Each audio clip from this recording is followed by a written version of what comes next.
Welcome everybody back to our next Crowsdale podcast. And today we have Susan Blanchard, who's going to be our speaker or question answerer, whatever you want to call it, Susan. So anyway, let me start off with something simple. Okay. And I'll skip over when you were younger and can't remember. Says who? Uh-oh. Oh, geez. You women can remember everything. But anyway, tell me about your career when you started working and all that, because I've read the thing on Touchdown and you've done. Okay. I'm going to start a little bit before my career because I went to Oberlin College and I was going to major in math, and I made B's and I made A's in biology, so I switched to biology. And Oberlin is one of those places where many people go on to get higher education. But I didn't go back for higher education until 1978, which was 10 years after I graduated from Oberlin. And I was working at Duke University, and I was applying for graduate school there. And I still love biology, still love math, and I had learned about computers in the meantime. And so I actually called up Eileen Webb, who was the director of graduate studies, and said, I'm ready to go back to graduate school because I'm not finished, but I'm not quite sure what to do, and I have 2 kids. And I love biology, math, and computers. And she said, you want to be a biomedical engineer. They support all their students. And so it turns out that biomedical engineering programs for undergraduates started in 1968, the year I graduated from undergraduate. So they weren't even available when I was in school. And so by sitting out for 10 years and being a late bloomer, I was able to find the right career path. So I was the second woman to get a PhD in biomedical engineering at Duke. And the first woman and I got hooded together because she had only finished about a few months before I did. And so my career path involved working a year in industry and then working for the Department of Surgery in their cardiothoracic lab at Duke and with the Department of Biomedical Engineering. So I spent about 11 years working at Duke. Then I moved to NC State, where I was with the Department of Biological and Agricultural Engineering. And so they had a BS in biological engineering, and one of the concentrations they wanted to build was biomedical engineering. And so this is a case of be careful what you ask for. So I was hired to build that concentration, and it wasn't too many years before there were many more students in the biomedical engineering concentration than there were in the biological, environmental, or structural engineering, regular agricultural engineering concentrations. And so we divorced. It's not quite as simple as that. But the provost at the time had a history in biomedical engineering, and he and Troy Nagel really wanted to get biomedical engineering going at NC State. But it would be difficult to do and have a graduate program because there was a graduate program at UNC. And that's a little too close to have 2 of those graduate programs. So what they did was they formed the joint department of biomedical engineering at NC State and UNC. And we had the undergraduate program at NC State and the graduate program at UNC. And so I led the accreditation effort for the BS in biomedical engineering, which was, the visit was in 2004. So the accreditation went back to the students who had graduated in 2004. Good. So just another quick aside, while I was at NC State, still in the biological engineering area, one of my students was Dennis DeWolf Jr.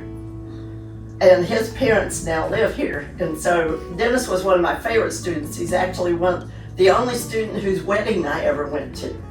But the thing I remember most about Dennis was in the late 1990s, when the World Wide Web was just beginning, I had my students do web-based projects. And so Dennis's team did a web-based project, and on the home page of their project, they wanted to thank their infamous professor. And I said, this is really nice that you want to thank me, but could you please go back and look up the definition of the word infamous? and so they changed that. Yeah, I imagine they would. So about the same time that I was finishing the accreditation of the biomedical engineering degree program, I got an incredible opportunity to move to Florida Gulf Coast University. So I kind of got that program through its AVET visit and then headed out the door. And that opportunity was to be first the founding director of the School of Engineering at Florida Gulf Coast University, and then the dean of the College of Engineering.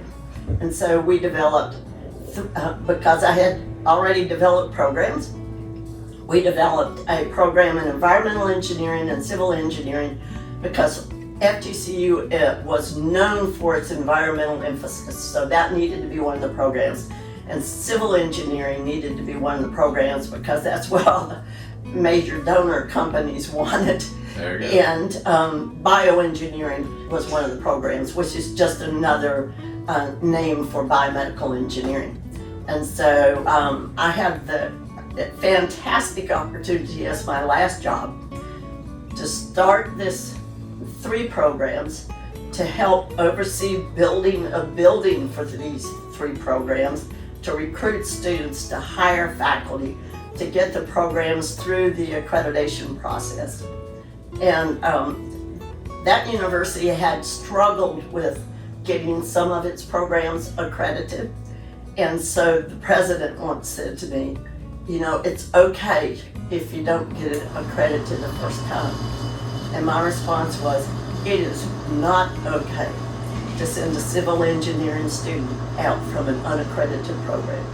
They will never be able to be a professional engineer, and they won't be able to be licensed. And so that was not going to happen, and it didn't happen. All 3 of our programs got accredited on the first round. So I was very proud of that. Great.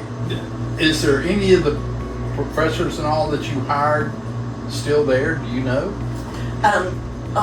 Yes, 1 or 2.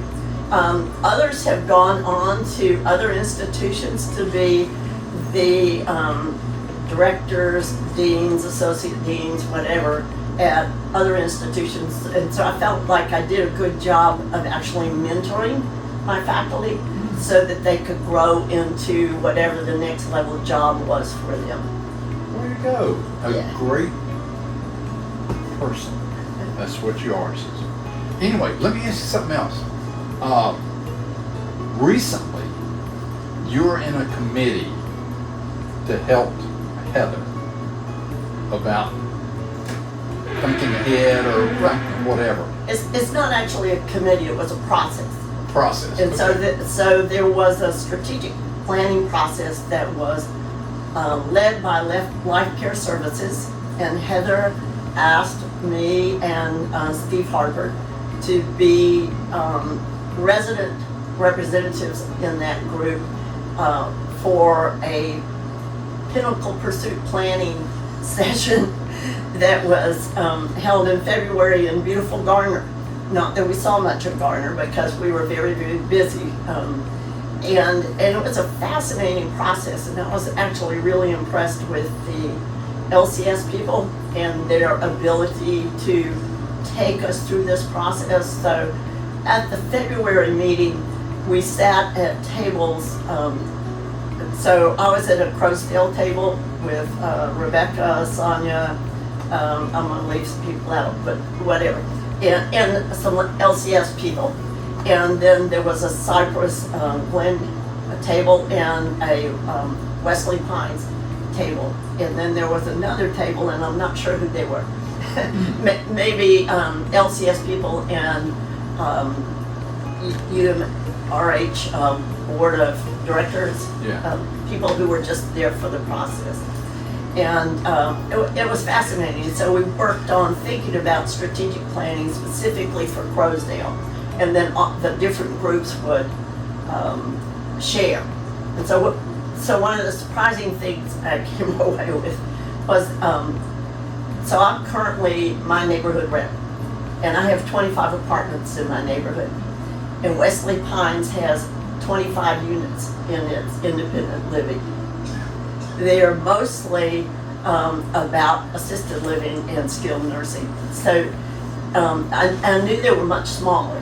I didn't realize it was that much smaller, but they have a different mission in that area.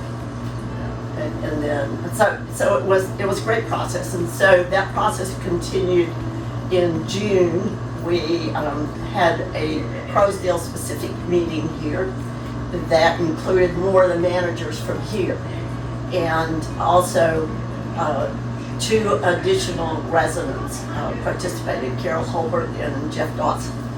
And at that point, we were looking at what are the things that Crosdale wants to focus on in the next 18 to 24 months. And so, and that's another process that's going to continue here with, there are 5 areas we're looking at, and I don't think I should divulge what they are, because that's for somebody else to do at some other time, but managers from here are forming new committees for those 5 areas. And so each of us, Carol, Jeff, Steve, and I, will continue on one of those committees. And so that will probably start in a week or so.